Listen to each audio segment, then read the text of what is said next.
You're coming in. So it's just, first come, first serve kind of thing. Let's see who's going to be the first person to say. But right now, we're hello. looking at about a 2-week turnaround for stuff. So.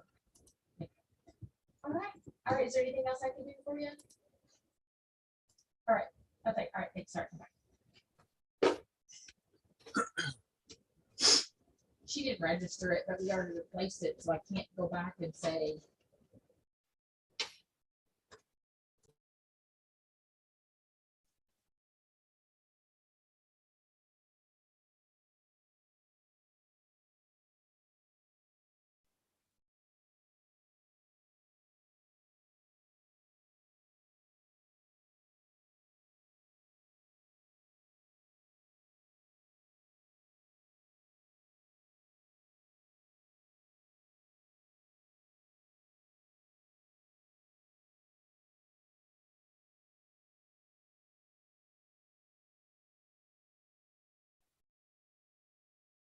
So you just get Let's see. We got Chris Larson saying hello. Jeff Doss and Yellow, happy Friday. And of course, Beatrice Hines as well. Beatrice, how's it going? Chris Larson again and Beatrice, they're saying hello to each other. So, people come in through the depths of space to reach through things. How's it going, yeah. Billy's Astro is at the doctor's office. Yep. He will have to catch the replay. Oh, please do. Please do. It's going to be a good one. It's going to be a doozy. We got Dan Higgins here. It's always a doozy when Dan's around. I'm telling you. Yikes. I'm going to bring out the Scooby-Doo references. Jim's Astro. How's it going, Jim?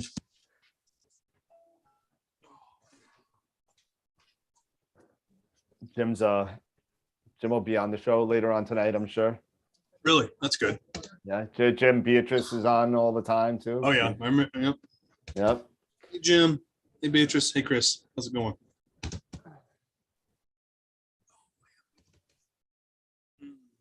I'm tired. Oh, I don't want to hear it. I had to wash the store windows. You did not have to. No, I was. You did not have I to. was caught. Just stop it. I You was did not caught. have to. By a office employee. Your coworkers are throwing you under the bus already. Of course they are. And I was cleaning the windows because whoever did them last didn't do a very good job. And it was OCD because there was a customer in the store and I was like, terrible glare. So I cleaned it. Someone came around with a bucket and squeegee and things like, here, do the rest of them. Like, there you go. My shoulders are killing me. And I'm getting the world's smallest violin playing for my coworkers. I love it. No respect from your I peeps. think I've cleaned the whole store by myself multiple times. No. There's a certain individual employee, God love her. God love her. It doesn't happen to be that somebody I'm hearing in the background, is it? It is. Of course it is. It is. There's no sympathy for the wicked. No. It is 4 o'clock. Zero. Sweet. We gotta wait for that time, unless Scott wants to kick the timer off quicker. Okay. Even Harold Locke says hello, Annie, because he can hear her through the microphone. Hello, Harold. There they are. The dad frequency. I don't know who the dad frequency is. I don't know who the dad frequency is either. Hello. The dad frequency. Dan Janisic is on. Dan Janisic is on, and he is an AOS member from New York. He's a friend of mine. Ooh. He is actually the person that actually donated the pier to me. How do you get all this good stuff? Well, he is just an awesome guy, and he just wasn't using it. And he has 2 mounts in a shed right now, and it was sitting there just collecting dust. And he said, "Yo, take it." And of course, Wade Prunty has to mention the ED 115. There's Wade. Wade's there, of course. How's it going, Wade? Yeah, man. Poor Billy's got a broken rib or a cracked rib. Broken rib. Oh, no. Don't breathe. Well, breathe, but don't breathe. Don't breathe too heavy. Well, try not to laugh so much. Harold Locke's getting an ED 80. Ooh, great scope. It's a great scope. Yep. Wait, so there's We have uncovered wonders undreamt by our ancestors who first speculated on the nature of those wandering lights in the night sky. We've crossed the solar system and sent ships to the stars. But we continue to search. We can't help it. A central element of the human future lies far beyond the Earth.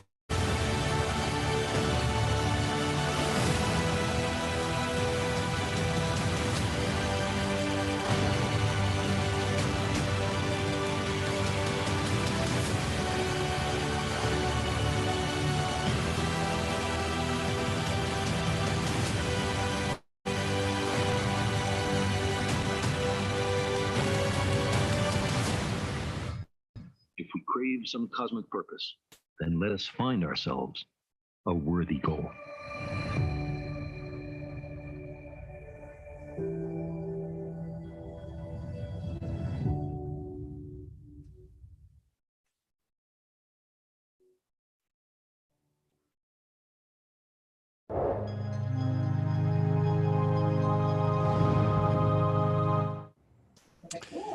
Well, hello, everybody. This is Scott Roberts from Explore Scientific and the Explore Alliance, and this is our program Focus on Astrophotography with special guest Daniel Higgins from AstroWorld TV. And so Daniel and Tyler, let me bring everybody on. There you go. Oh, There it's you Dan. go.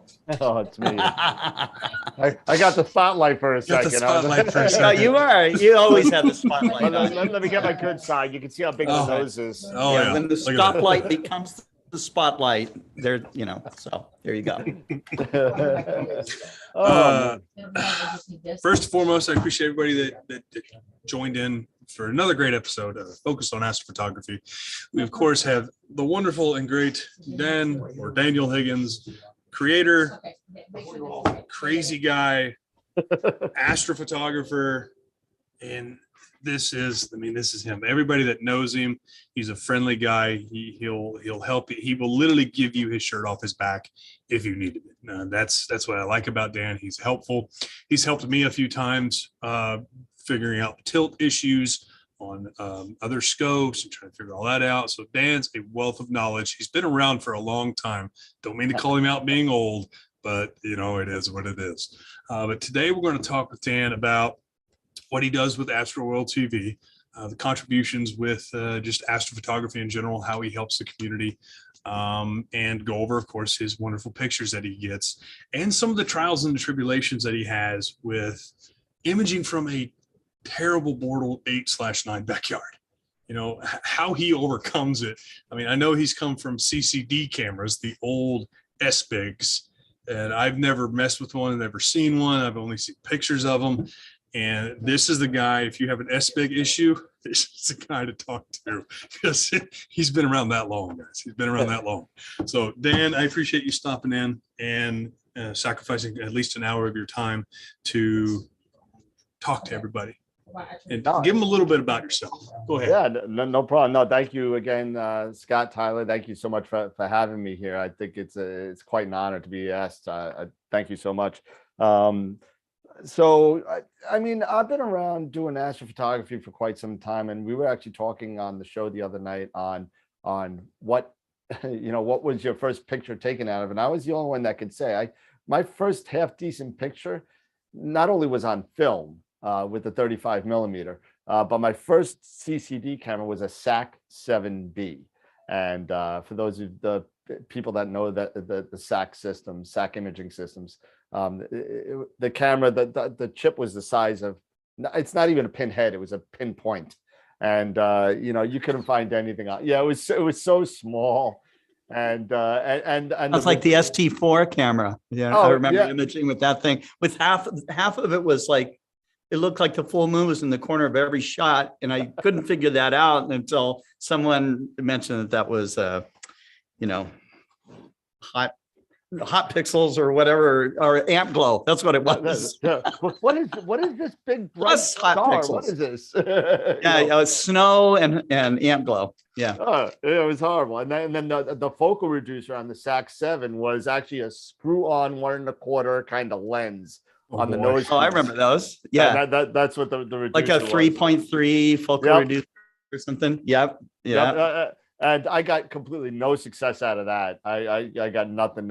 So my first decent pictures really honestly only started coming up recently with the S-Big camera. As Tyler was very nice to point out that and I got to tell you a little story about the S-Big camera. So when I bought the S-Big camera, it was quite some time ago.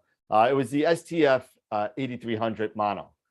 And it's a nice camera. I mean, it was a Kodak chip. It was a workhorse. I'm not knocking S-Big. I've never had S-Big. Never had them. I'd love to try one, but I can't afford it. I just can't afford them. You can borrow mine if you want to. Okay, fine. Just bring filters because I don't have filters that are small enough. I got the 36 millimeter. What are you talking about? I have 2-inch. I got Astrodons and Optolongs in that narrow band. So You just send whatever you want and I'll try it. There you go. And I was talking to somebody, one of my friends, and they were like, I said, yeah, I got an S-Big, but I got the cheapest S-Big I could get because I couldn't really afford it either. And the cheapest S-Big back then was still $2,000. And he was like, yeah, wait, what are you saying? You bought the cheapest one? That's like saying you bought a Porsche, but you bought the cheapest Porsche on the lot.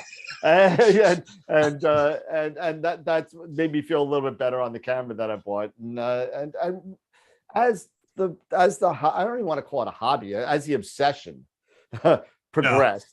Yeah. Because people call it a hobby. It's way more than a hobby. It's more than a hobby at this It's a point. lifestyle. It is a lifestyle. It's a huge lifestyle. It's zero life if you want to do astrophotography because you work during the day and you get no sleep at night. So I mean, it is true. Yeah, it's definitely a lot of fun. But or it's like golf to me. I think it's like because it's so rewarding. But it's so frustrating at the same time. It's just so hard. It's true. But so yeah, I progressed and I continued and Tyler to this day continues to make fun of me because I just won't let the CCD go. I just won't let it go. Well, you tried one-shot color, a ZW, I think it was a 294, and you're so, when you start with an S-Base, because you deal with the gain and the offset of each individual camera, but with ZWOs, you don't mess with offset or gain. Well, you still mess with gain, but there's not much offset. What you mean with CCDs? CCDs, just plain CCDs. And there's go ahead. No, there is offset. There is gain, but it's built into the cam. So and that's what you weren't really used to is a camera that had that built in. No. And Dan, oh God, I'm not Janisic. Dan Janisic, yeah. Okay. First, his question for you is: are you still using that cocktail machine? Second question, more of a comment. I'm still waiting for my invite. So apparently, you invited him for drinks. And you never gave him the invitation. My goodness, I apologize. You know what? I'm not going to go there, but yeah, it's coming. Trust me, we're having the barbecue this year, and you're invited. So Dan, you're more than welcome. Dan lives literally like 15 minutes away from me. Yeah. So okay, we're good. At least he's happy. Is that now. like everybody, or just? It just sounds like it's Dan only. If you guys want to come and fly up to New York and have hey, listen. I make great drinks. We like New York, Come on down or come on up. I mean, literally. I mean, come on up and over. I spend 3 days making my wing sauce. So, this better be some good wings for some 3 days wing sauce. I'm a vegetarian, so they got to be vegetarian wings. Don't worry. You know what? I'll drizzle the carrots and celery with the wing sauce. All right. But I'll make something for you. I'll make an Impossible Burger for you. All right. Oh, there we go. I'm down for that. Sure. Hey, I've never made one, so I can promise you this. It's something you've never had before. I'll tell you that. Okay. For good or for bad. Oh, man. Let's see. I haven't had kangaroo. I haven't had. Well, you can't eat kangaroo. It's meat. Well, it's because I'm a vegetarian, right? Yeah. Right. But for There the you rest go. of you guys, no problem. If you're not a vegetarian, of course. Paul Regard says, howdy y'all. I'm also addicted to astrophotography. That is the premise of this show, Paul. I'm glad that you stopped in. And Mike Wiesner says it looks like he's invited the worldwide audience to his backyard. Well, Dan, good luck. You don't have enough cocktail cups for everybody. It's going to be like, what was that Project X movie where the guy put the invite on the internet, and then all of a sudden his whole house got like destroyed, just swarmed by everybody. Yeah. But hey, but so we were talking about S-Big cameras and how with newer CMOS cameras, Sure. and now you may have to correct me. I know ZWOs, they're integrated as far as the offset. Now, what about the S-Bigs in case people are wanting to know? Because Wade Prunty said CCD data still crushes CMOS. it does. And you can't get a pixel size in CMOS that matches a 1500 millimeter or longer focal length. It is Yes, really I agree. hard. I agree, Wade, but I guarantee you give it less than 5 years and it will be done. Yeah, but if we're going to talk about that, if we were going to get like a 7-micron CMOS, it's going to cost like 15 grand. You know, I mean, it's going to be out of control. And that's and Wade's right when you say, hey, listen, you know, rule of thumb, it doesn't work all the time, but rule of thumb, bigger focal length, bigger pixels. I mean, that's, you know, you can't find a CMOS that will match up to, let's say, an 8-inch with 8-inch Schmidt without a reducer. No, we're having more questions today. Another one from Dan. There are two parts of being an astrophotographer: the gathering and frustrations of getting the data. The second part is processing. I agree with Dan because I have hours of data that I have captured that I have yet to process. That's why I still give Tyler, I still give Tyler grief because I still don't believe he's taken a picture yet. I have pictures. I swear I have pictures. They're just sitting there unprocessed. Hey, throw them out to AstroWorld. Someone will process them for you. No, I want to do it myself. That takes the pride out of it then. Yeah, but Like, we'll never see them, Dan. I know. Oh, God, now I get it from my boss too. Sooner or later, Tyler's gonna say, "Yeah, that picture behind me is mine." You know, and that's the No. That one's all right. Fine. If you want to play that game, y'all, you can continue the conversation. I will find my picture. He's going to start image processing now. Just give me till the end of the show, and we will see it. Hey, listen, if you finish processing a photo in about 40 minutes, I don't know if we're gonna want to see it. There you go. There's my comment, Leonard. There you go. There you go. There See? you go. Beautiful. You See? took a picture. See? There you go. Look at there. All right, we believe you now. Okay. All it took was a comment. Hey, there you go. So tell us a little bit about AstroWorld. What does AstroWorld TV do?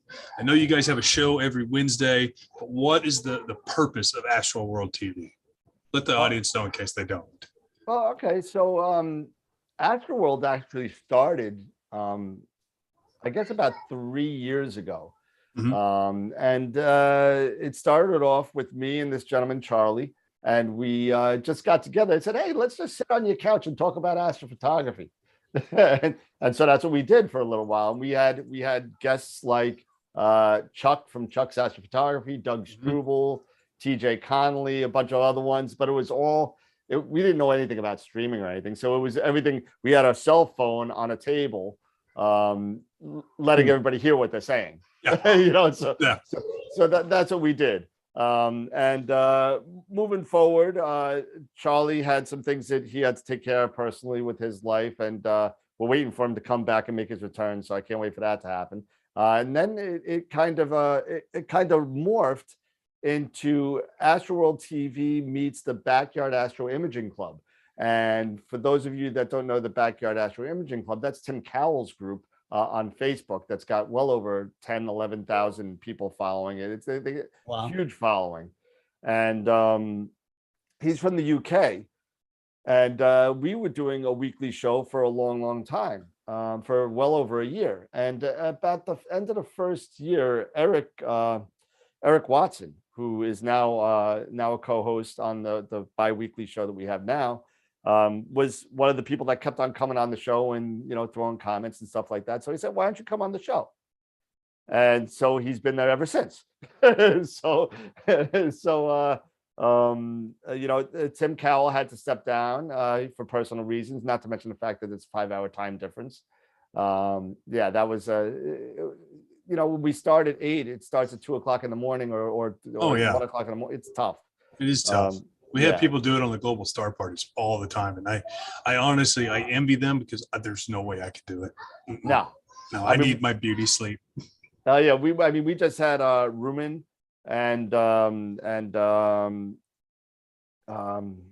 gentleman from APT, the name escapes me right now. And we had the both of them, and they're from Europe, and they're 5 or 6 hours difference too, and they were up till 3, 4, 5 in the morning hanging out with us. Yeah. So it's tough. So after that, Tim Cowell stepped down, and it was me and Eric for a while. Then we picked up Jason. You've been on.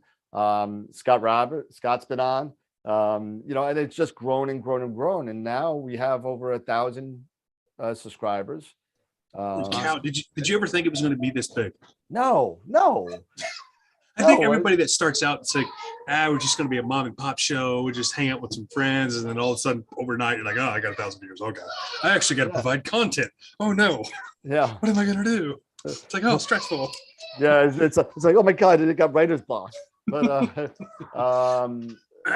Sean Nielsen jumped on. I know. I saw Sean. Yeah, Sean's been on. Sean actually holds a record for AstroWorld TV for the longest AstroWorld show to date, 3 hours and 17 minutes. He must have been talking about Pix Insight then. Well, we were just having a good time, and that's what we do on AstroWorld TV.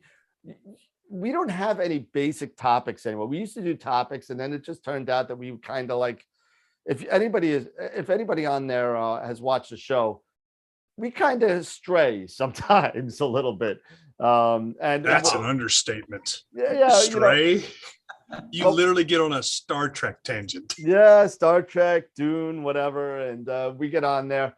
But you know what? And it's funny because the people that are watching us actually are the ones that are throwing the monkey wrenches into the show because they're asking the questions. They're saying, "Hey, did anyone see a new Dune movie?" And then that's it. It's all over. The show's over. So we have one, Jim's Astro is asking, how do I get on Discord? And I'm sorry for the background noise. We have little youngsters here, and it is a little rambunctious right now. That's okay. That's all right. And you know what I'll do is, he's Dan. Can you send a link to Jim? Yeah, I'm getting it up right now. Okay.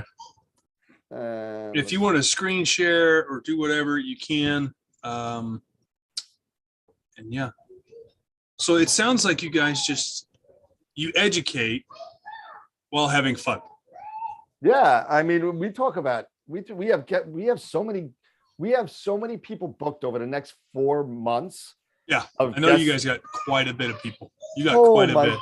God, and we just picked up, and you know who has been a big help, and I got to throw a shout out. Listen, everybody on the show is a big help, so I don't want to outshine somebody over somebody because everybody is just awesome. I could not do AstroWorld without any single one of them. We just picked up Jessie Winky. Oh yeah, Jessie. Yeah. Yep. So she's our newest one, and then we picked up Peter Myers from from Woodland Hills, right? Yeah. So because is he a customer service tech? I call him Mr. Plane Waves. So I mean that's what I call him. Well, that's right. He's got the software bisque mount in the back with his giant. Was it 12-inch plane wave? I think it's a Red Cat, but no, he's got the MyT with something on top that he's testing right now. That's it. But I'm trying to find out how do I get darn links and stuff. Dan's the most technical savvy person I've ever met. It takes him a minute, but he gets there. I do. There you go. There's the Discord right there. I'm fairly new to Discord, so you know it took me a little bit to figure out how to invite people. Okay, so there it is. Hang on. I put it in the YouTube chat also. It's in the YouTube and it's in the. That should be it. Let's It's already been almost 30 minutes. That's crazy. It's like I'm on AstroWorld TV already. But what I know you image in New Jersey. No, Long Island. Close enough. No. Far away. No, that's not. That's no, close enough. no. How has it been? Because I know you got a neighbor that's building a house literally directly behind you, where you image. How has that been, and how's the Bortle scale been for you? Well, the house, and let's see if I could show you the house now. Let's see if I could grab it real quick. I wasn't expecting I'm bringing that up, but yeah. So the gentleman across in my backyard decided to lift his house up quite a bit, and thank God it's not as bad as I thought it was going to be, because let's see if I can find the house real quick in my pictures. Of course, now that I'm live on TV, I'm never going to find this thing. That's okay. That's what we do here with it. So that's we put people on spot. I have it. So here is, let's see, screen 2, share. Okay. There it is. So I like the dog. Oh yeah, the dog's hanging out. The dog's yelling at the house. That's what he's doing. So He understands the pain. So the house ended originally right about here. Yeah. Now this is a roof, and then the roof comes up to about here now. Yeah, that might be might be a saving grace. It doesn't hurt me as much because you can see what's in front of it. Yeah, all these telephone wires and power lines. And a so squirrel. I don't really. Don't forget squirrel. The squirrel. Shoot that guy. But I don't really image below this wire. I set up a custom horizon for Nina. Yeah. And everything's above this line. Yeah. I mean, that was a good thing is we had Sean Nielsen on here. And he kind of showed us, he didn't really show us how to do a custom backdrop or a horizon, but he did talk about it a little bit.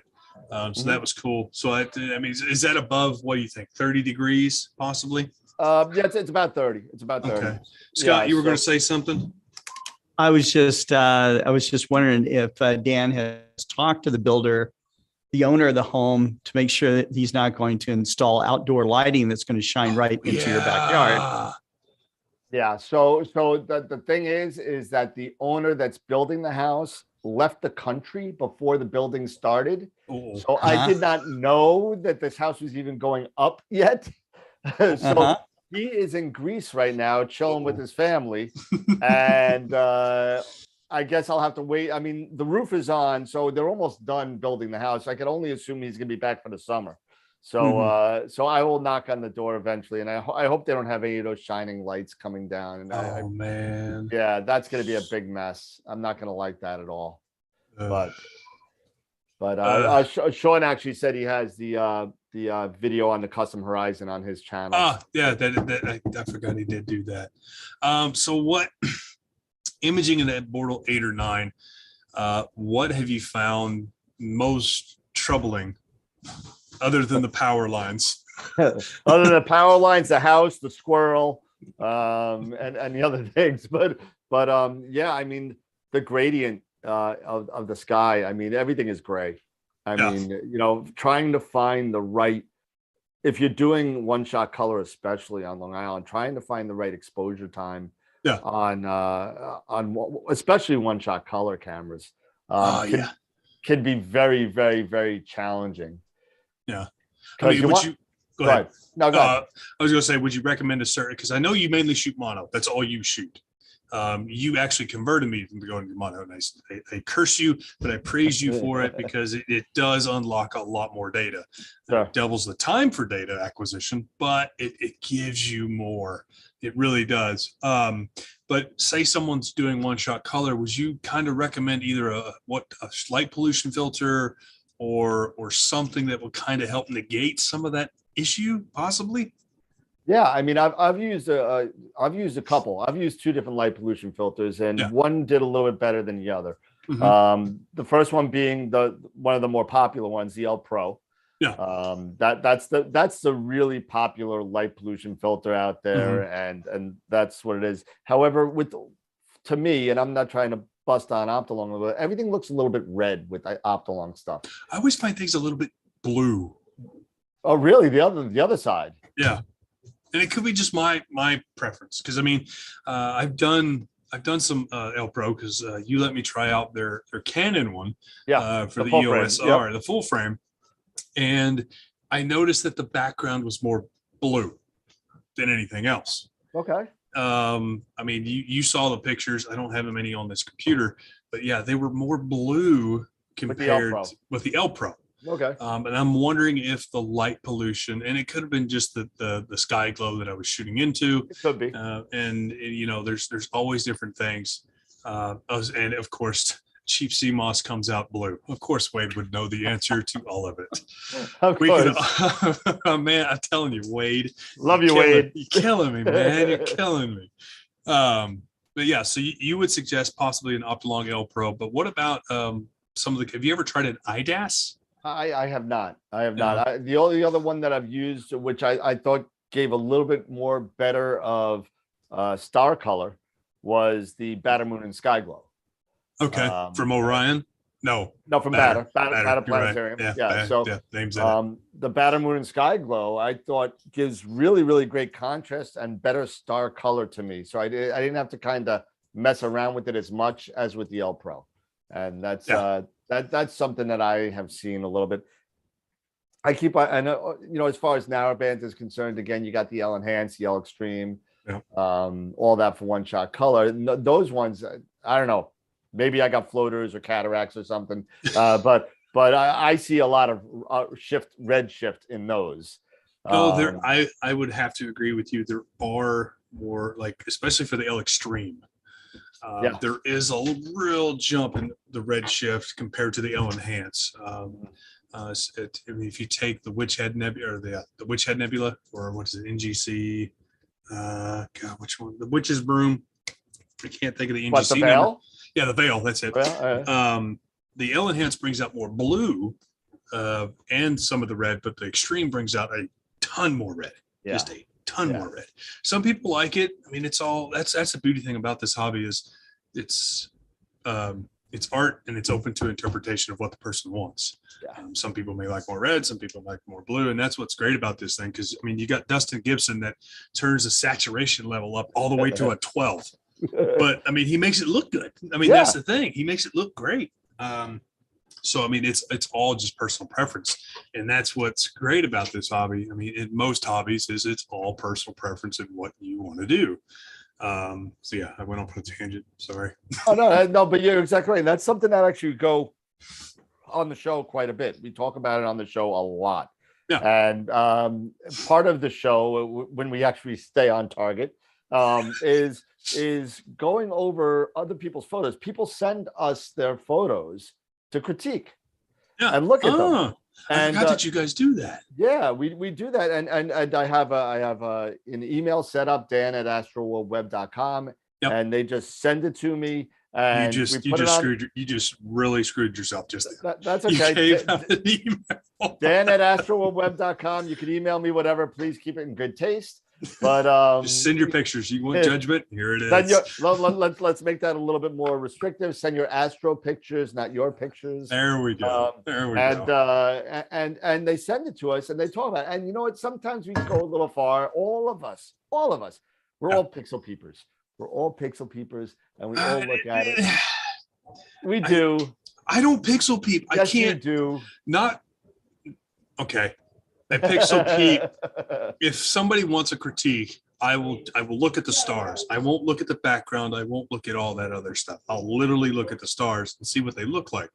I guess that would be pixel peeping. I don't know. No, stars aren't much, but when you get into the stars where you're actually seeing the pixels.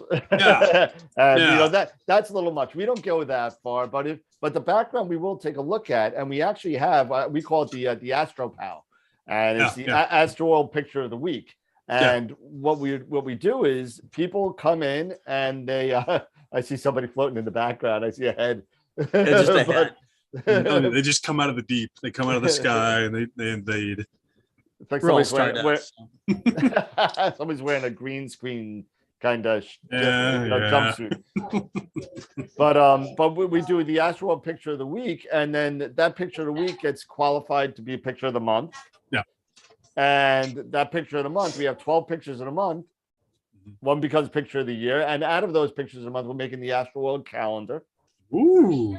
And we're doing and for the picture of the year, we got a nice giveaway for the picture of the year, which I won't say till the end to get people excited, but Of course you do.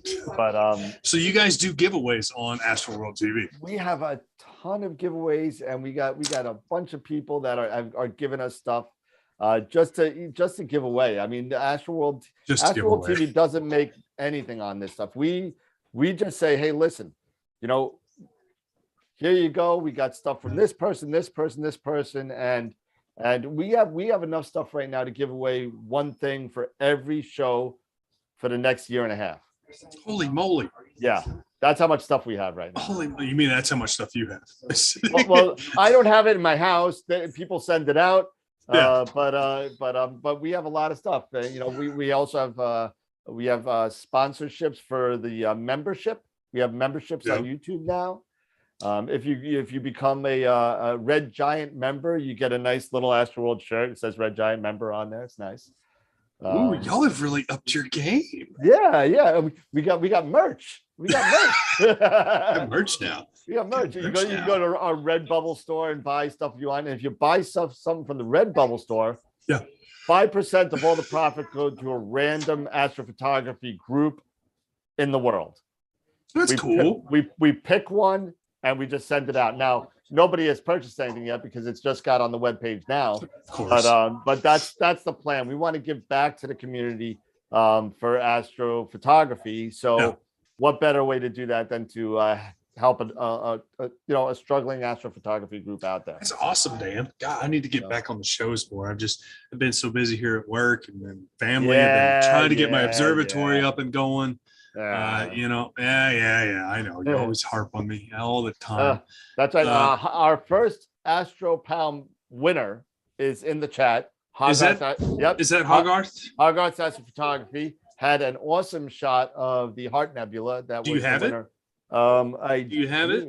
I do. Let's just show the audience. Let's see what Hogarth, is that his name? Hogarth. Okay. I'm not sure exactly how to pronounce it, but and Sean Visible Dark said that he found that the L Enhance is better for doing a faux SHO image versus the L Extreme, which I can't agree with Sean on that. Is it does produce that quality better.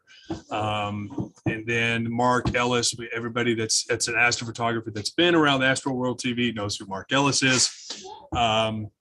That says that it's been a while since he's touched either the L Enhance or the Extreme.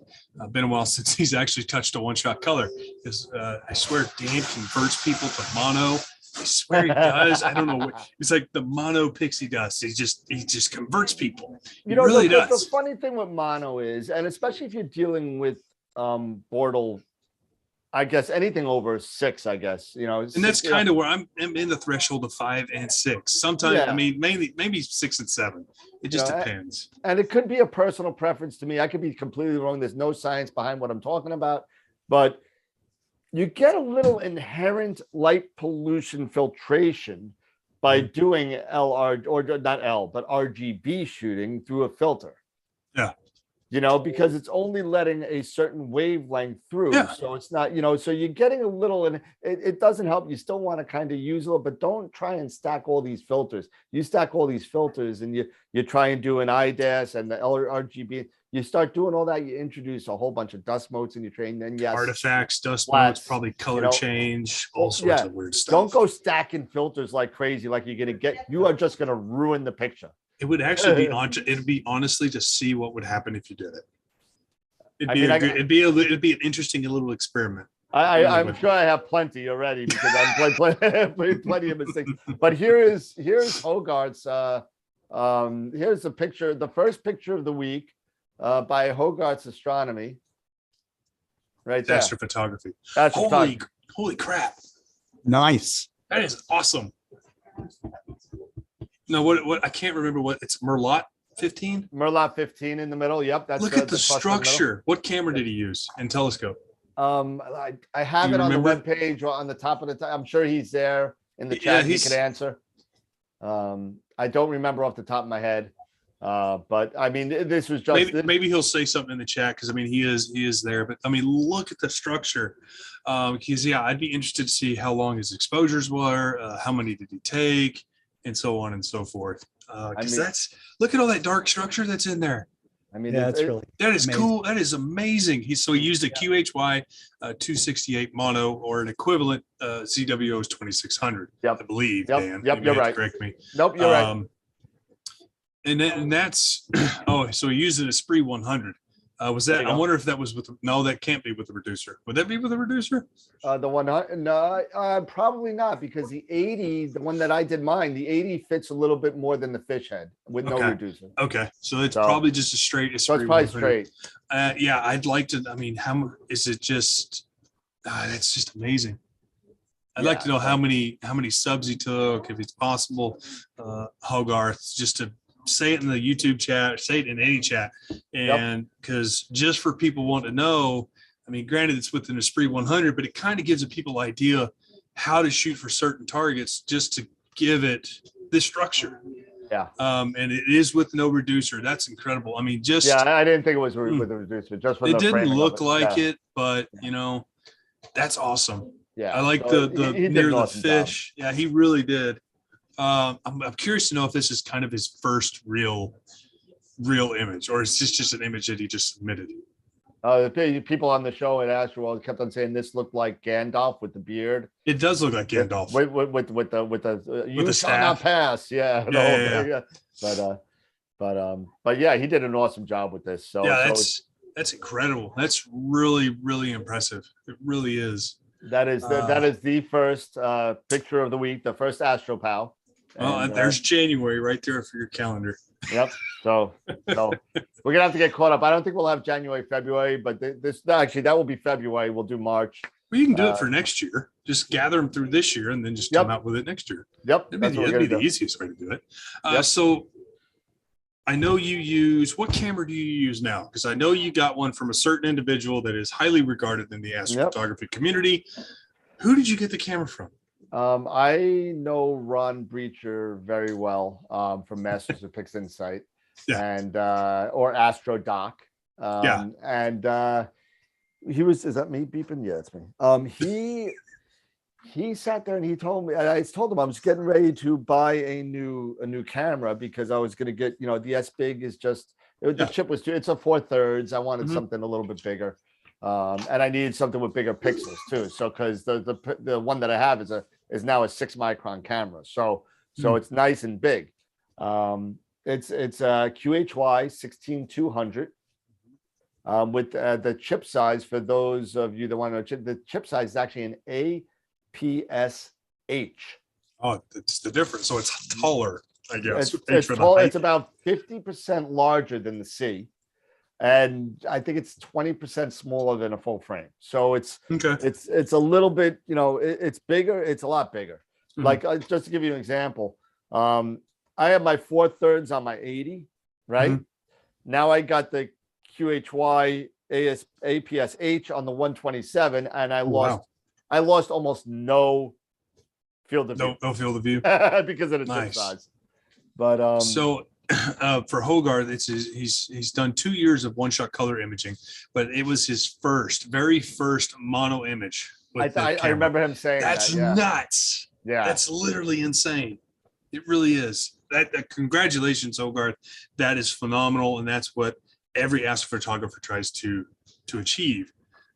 Is just that kind of level of detail, just beginning, because it's a hard hobby. It really is. So and it's a different process and workflow altogether from one-shot color to mono. It's completely different. Yeah, so I don't like it. You know what, you will.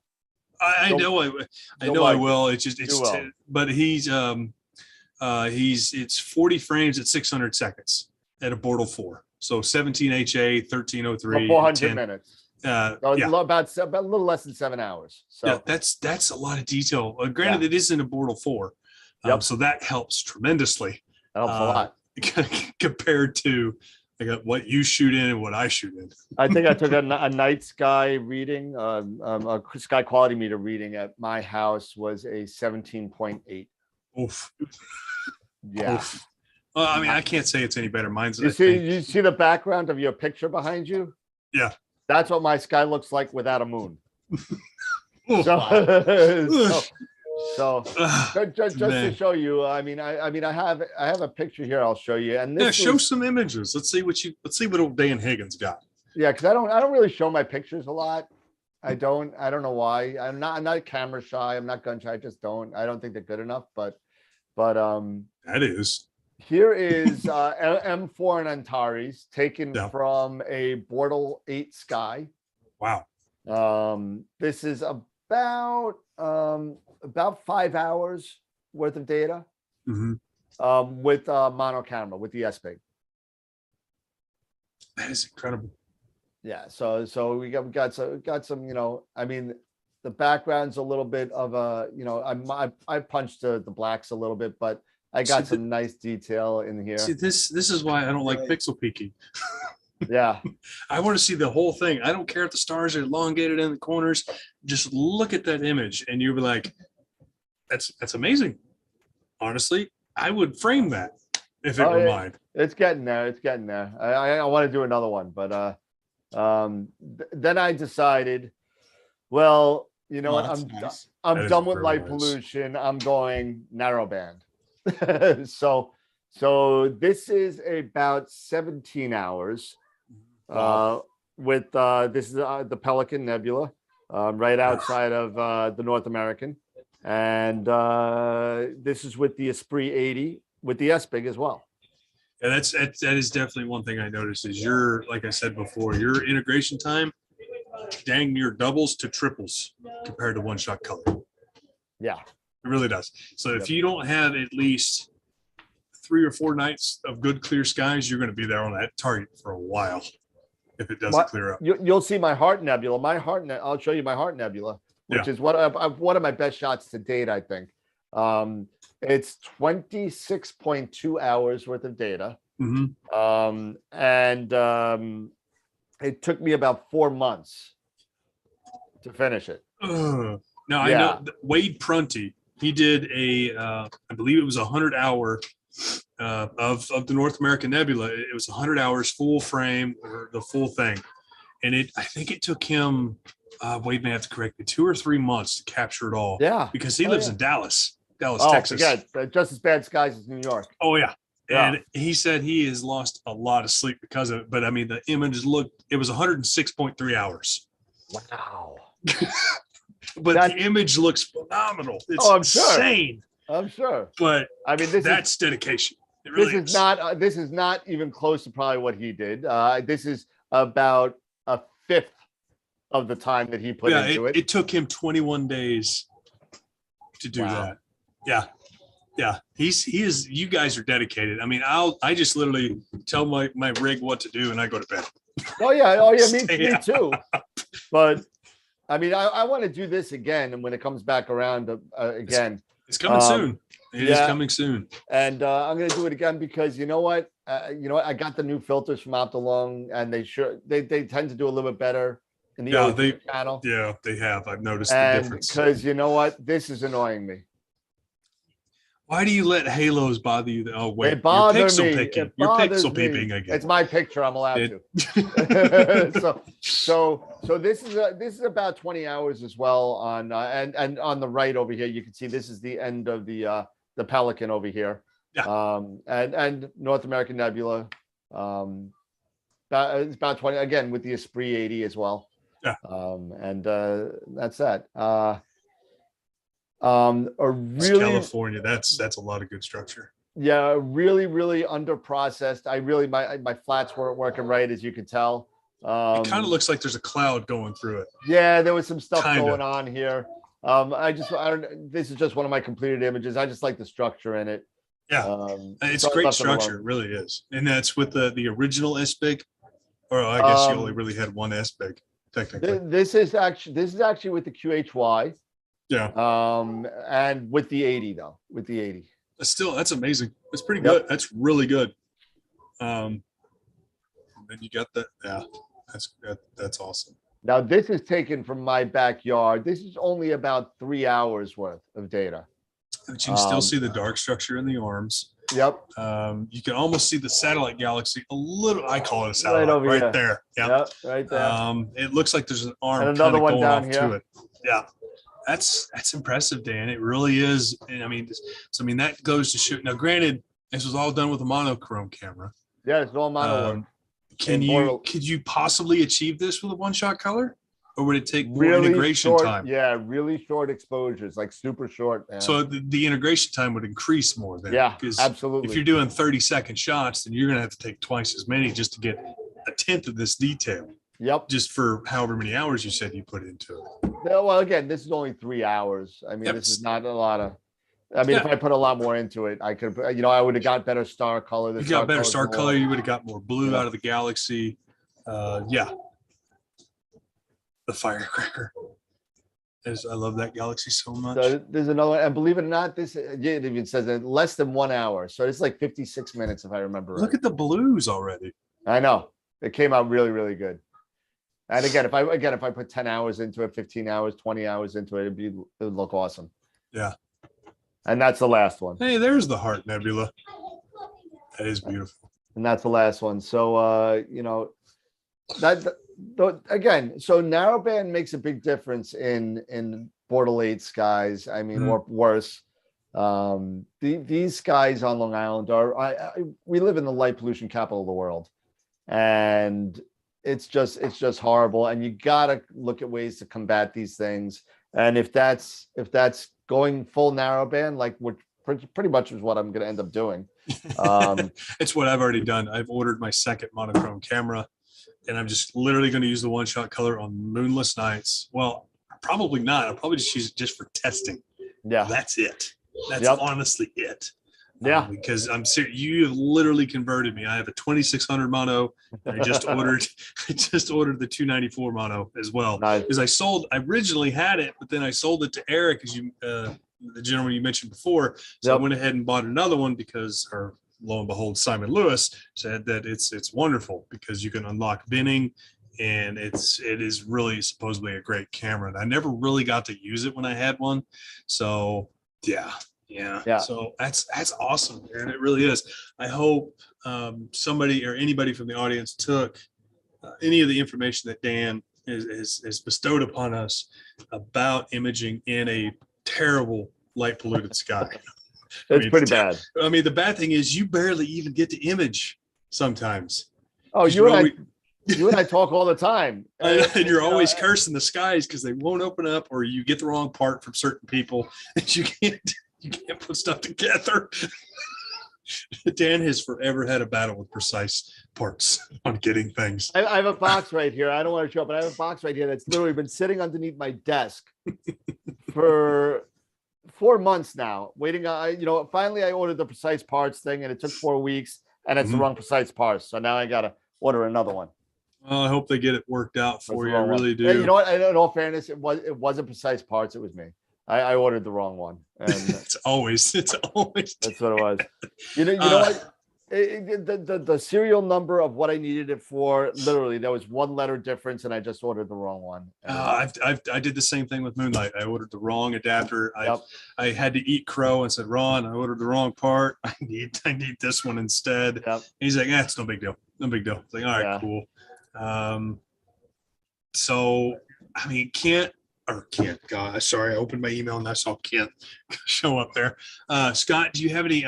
We're getting close to the end of the show. I know you got an important phone call. You gotta go. I just, we do. I mean, I've got an important teleconference that I got to be on. But it was great, Daniel. It was great to have you on the program. I'm looking forward to being on your program on the 25th. So we'll be there, and. I wanted to remind everybody that we have Global Star Party next Tuesday. So we will be on, the theme is Expanding Universe. So, and Daniel, if you would like to be on Global Star Party, I normally run them on Tuesday nights. I'd love to have you on. So, absolutely. So I'll include you on that that invite mailing list, and we'll have you on. I So, appreciate it. we are busy preparing for the Arizona Dark Sky Star Party that will happen September 21st to the 25th. It's starting to gel right now. In fact, I just got buzzed by the ranger out there at Oracle State Park. So we made a inspection of the park itself, measured the light meter quality ratings up there. We were getting at 8 p.m. It wasn't even dark yet. We were getting 21.2. Okay, Wow. so Holy moly. it's pretty dark, and the zodiacal light looked like this spotlight going up through the sky. It was really cool. But Biosphere 2 is like 10 miles down the road from the park. So I'm working with Biosphere 2. If everything works out, we will have a conference room at Biosphere 2 to have a series of lectures, which we'll mix in global star parties. So it'll be a hybrid type of That's event cool. That's going on great. at the same time. So, the icing on the cake Ooh, is there's that icing. you can stay at Biosphere 2. Okay. Ooh. Nice. So, one of the challenges of trying to be at this particular star party is if, a lot of star parties you camp there, which is, winter star parties like that. Winter star party, I love going to that particular event, but staying down there is expensive. Hotel rooms are super expensive. Renting houses is super expensive. Here at Oracle State Park, the little town of Oracle, there's a lot of people who do the Airbnb, and it's pretty reasonable. So some people are grabbing those up right now. But the city, there's a little town called Catalina, which is about 30 minutes away. Okay. So that's like the distance between like Riverside Telescope Makers Conference and Big Bear City, where I used to do that all the time, go back and forth. But to be just 10 miles down the road and at the very cool, iconic Biosphere 2, I mean, if you stay there and we pull all this stuff off, you will definitely be in the cool kids club. Okay. So, I finally get to we've be got a cool kid. That's right. So we got an area set aside for astrophotographers. We got some spots picked out for Dobsonian users. So the core part of the star party we think is going to be around 100 to 150 people. Okay. Yeah. And then the Visit Oracle group, which is that group, right? I can't. Okay, there you go. Visit Oracle. There it is. Those guys are looking to do some additional things, like get artists to show up at the event and to have musicians show up at the event. So it should be kind of this kind of cool Oracle community sort of festival kind of thing. So, okay. Dan, one question before you go. Sorry, Scott, didn't mean to cut you off. There's a couple questions, and I don't know how to touch on them. Dan, we got to ask you apparently about Allen wrenches. Not sure about that one. You don't want to ask me about Allen wrenches. Okay, then I guess we'll talk about it later. And then there's Scott. I don't know how to answer that one, but Senthil Nagapant's asking if NEAF is canceled. I haven't heard anything. I can't say right now. Yeah. We would, I don't have an official word, okay, on these kinds of things. So, I would ask you to, reach out to the organizers of NEAF, which is the Rockland Astronomy Club, and they'll let you know what the outlook looks like. So. Yeah, and if you go on the Facebook page also at NEAF, and you can just message them on NEAF, and you can definitely find out from Ed. And I'm sure he'll, if we don't hear anything within the next couple of weeks, I'm sure, but you'll find out later on. Yeah, that's right. So. All right, cool. Well, great deal. But yeah, again, the Allen wrenches though. Yeah. That's for a competitor's mount that somebody is making fun of me because. In order to work a mount, I literally had to walk around with 3 Allen wrenches, not an Explorer one. It was somebody else. I know it's And, not ours. You know, and there's literally 3 Allen wrenches you have to walk around with of different sizes just to pull or align this thing.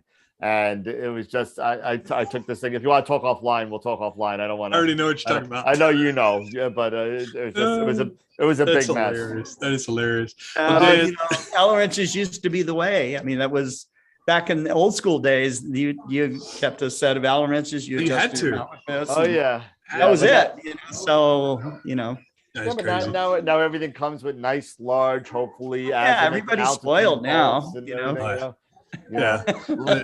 Live views on the camera. You don't have to look through a viewfinder in a camera. exactly. You know, Yeah. don't have to crank your neck like this. We Trying should to do a pull around show, a snake. Daniel. We should do a show where we have film cameras, cave optical, Newtonians, and all the old school drive correctors and everything. Show people how it used to really be done. Oh, Okay. y'all will have to take the lead on that one because I don't have Dark rooms, you know. I'll bring out my my lighted reticle eyepiecing for guiding. Exactly. I've seen those. I've seen Annual those guiding. from Scott. I have seen I've those. got one here somewhere. So Oh, I have one in my closet. It's now in my famous. Scott, I have a famous thing in the Astro community now. It's called the Closet of Death.